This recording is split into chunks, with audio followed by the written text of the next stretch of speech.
Hey there, welcome back. You ever feel like the world is spinning out of control and no one's doing anything about it?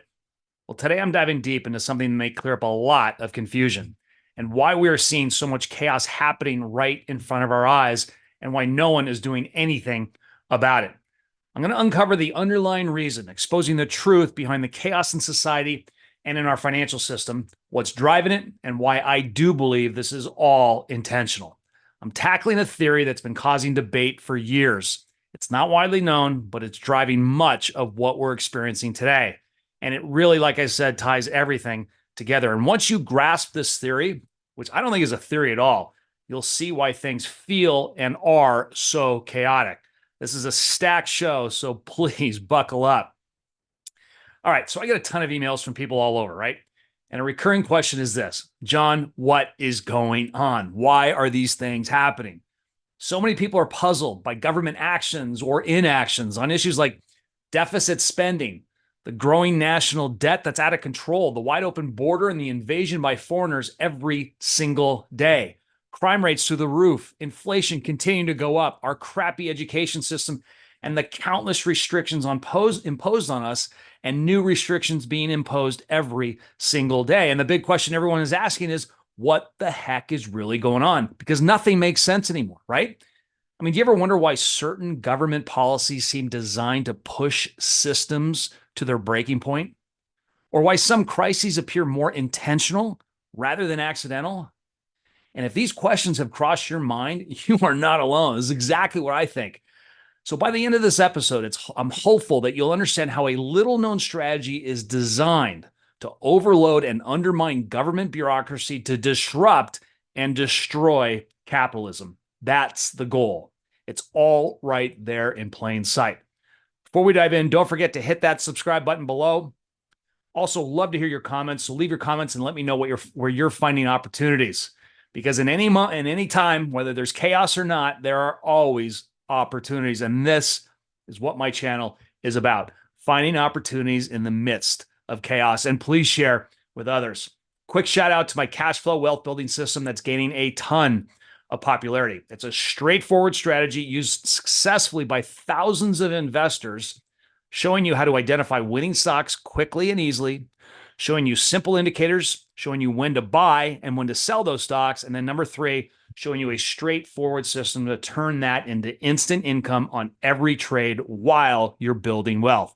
It's definitely worth checking out. And no, it is not day trading. I don't have time for that, and I'm sure you don't either. In fact, I just posted a video on Instagram of my latest trades from Monday, about a week ago, where I made $9,607 in 28 minutes while I was chilling out at my health club after my workout. You can find out more details at my website, johnmacgregor.net/free masterclass. Again, johnmacgregor.net/free masterclass. And that link will be in the description below. I think you'll find it fascinating. Oh, and by the way, on a side note, did you know that more people will turn 65 this year than ever before? The number is staggering. On average, 11,200 Americans will hit 65 every single day. 11,265 every single day. And the reason I share that with you, because the big question is this: are you prepared, or are you preparing for that milestone? Or how well prepared are you for that milestone? I will tell you, in the 30 years of me working with thousands of individuals of all walks of life, most people are not. And they do not know how to create the income they need for the retirement they want, and frankly, the retirement they deserve and worked hard for. And this strategy I teach could be, or is, a very, very powerful solution. All right, so let's get into it. As I mentioned earlier, today we're exploring a concept that has sparked heated debates among political analysts and historians.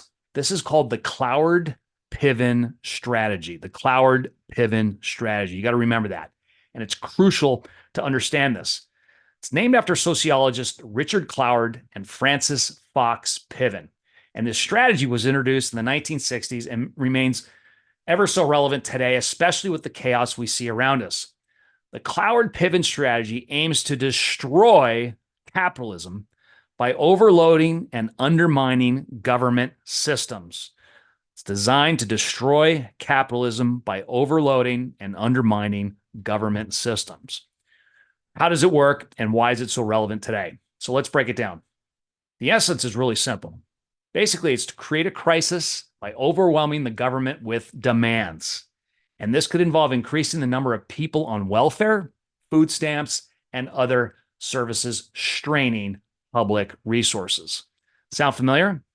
When the system becomes so overloaded, it's supposed to collapse, forcing the government to make drastic changes like implementing a centralized digital currency. And I've talked about this a lot. It's marketed as this new, amazing, cool currency, but in reality, it's a tool for surveillance and control. That's what the CBDC, the centralized banking digital currency, is all about: surveillance and control. Cloward-Piven originally pitched the strategy to end poverty by creating a guaranteed annual income, essentially a universal basic income. And I'll tell you, a universal basic income would do the opposite of ending poverty. It would further it and exacerbate the number of people on poverty. It's a complete scam. And this utopian vision involves a monthly check distributed by a centralized digital currency. There you go. Possibly delivered through a chip implanted in your hand. Sounds crazy, right? It's happening right now in parts of Europe, and people are lining up to get chipped. It's unbelievable. Cloward-Piven believed that overwhelming the welfare system would force the government to expand social programs. Again, is this sounding familiar? But when you study this and you step back and you take a look at this from a distance, it's clear the strategy aims to undermine the foundations of a capitalist society. It's clear as day. Now, I want to share with you 4 steps outlined by Cloward-Piven to see how they relate to what's happening today. And the first one is, under the Cloward-Piven strategy, is number 1, create a crisis. Generate a crisis by overwhelming public welfare systems. I mean, just think about the open borders, intentionally open, and the influx of new people daily over the last several years. I mean, just think about that. That's a crisis to overwhelm the public welfare system. And it's definitely working in their favor. Number 2 is to overload the system.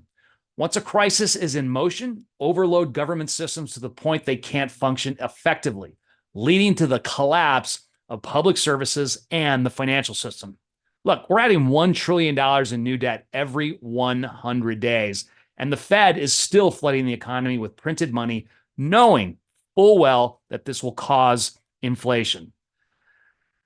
Number 3, create chaos. Unlike a crisis, now we're creating chaos. And with a government system in disarray, social chaos and unrest will follow. It's inevitable. Serious crimes are often unpunished, creating an environment ripe for radical change. This is happening right now, folks. Not only change, but this makes it right for more government control of our lives. And get this, here's a perfect example. Recently in San Diego, California, the mayor has made it illegal for more than 4 people to do yoga together on the beach. Yeah, you heard me correctly. Before you do a double take, go, what did John just say? That's right. The mayor has prohibited people of more than 4 people from doing yoga on a public beach. If you and 3 of your friends or more want to get together to do some yoga outside, the park rangers will come after you, shut you down, and fine you. That's what this has come to. In a state that leads the country in the highest taxes, the worst place to do business, the worst homelessness, massive amounts of debt, more people on poverty than any other place in the state, where businesses and people are leaving in drones because they can't stand it here anymore, the powers to be have decided to go after people doing yoga on the beach. And their answer is shut up and obey. That's where their focus is. Not solving real problems, but going after more of our freedoms and our liberties. It's just shameful. Number 4 of the strategy, implement change. Finally, with systems in turmoil, there's an opportunity to implement radical changes, especially in the financial system. And this could lead to a socialist state where the government guarantees income and services for all, but of course, the elites remain untouched. I mean, does this sound exactly like what's happening today? Yeah, it is. Absolutely. We've seen government systems under immense pressure with spikes in welfare dependency, strains on public health care, and financial burdens from social programs, right? During the 2008 financial crisis, some analysts saw the Cloward-Piven strategy at play. The housing market collapse and subsequent economic downturn strain public resources, leading to calls for massive government intervention and bailouts by design. And this crisis paved the way for significant changes in financial regulations and, of course, public policy. Today, similar patterns emerge. The COVID-19 pandemic put unprecedented pressure on healthcare systems, welfare programs, government finances, families, small businesses, and children, right? The massive spending packages and expanded social programs fit the Cloward-Piven mold of creating a crisis to force systemic change. Look, the goal of ending poverty and ensuring social welfare is noble, of course, but the means proposed by Cloward-Piven and that are being implemented today are dangerous and destructive, and they're unfolding right in front of our eyes. Look, since the war on poverty began, the U.S. has spent over $22 trillion on anti-poverty programs with little to no change in poverty levels. Going back the last 50 years, the welfare system disrupts habits that encourage self-reliance. That's what happens. It disrupts habits that encourage self-reliance, creating a cycle of government dependency. Frankly, that's what it was designed to do. Anti-marriage incentives and welfare programs, they need to be eliminated, and long-term efforts should focus on strengthening families, especially in lower-income communities.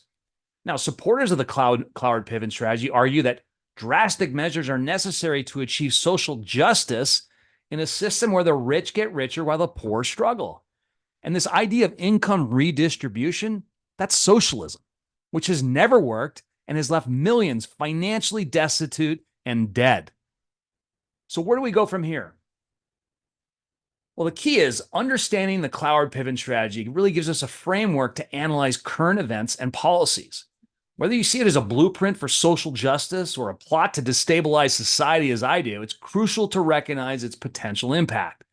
And as we navigate these turbulent times that we're in now, got to stay informed and critically analyze government policies and social movements. It's all connected to your wallet and your livelihood. We must avoid becoming that proverbial frog in the slowly boiling pot. And by understanding what's happening in society, government, and the economy, you can make critically informed decisions and identify tremendous opportunities. That's what this show is all about. That's what previous episodes are all about, showing you great areas to make a lot of money. The Cloward-Piven strategy, really, I think it just serves as a reminder that behind every policy and protest, there may be a deeper strategic objective at play. So stay informed, engaged, and share this knowledge with others. So to wrap up, the Cloward-Piven strategy is more than just a historical theory. It's a lens through which we can view today's socio-political landscape.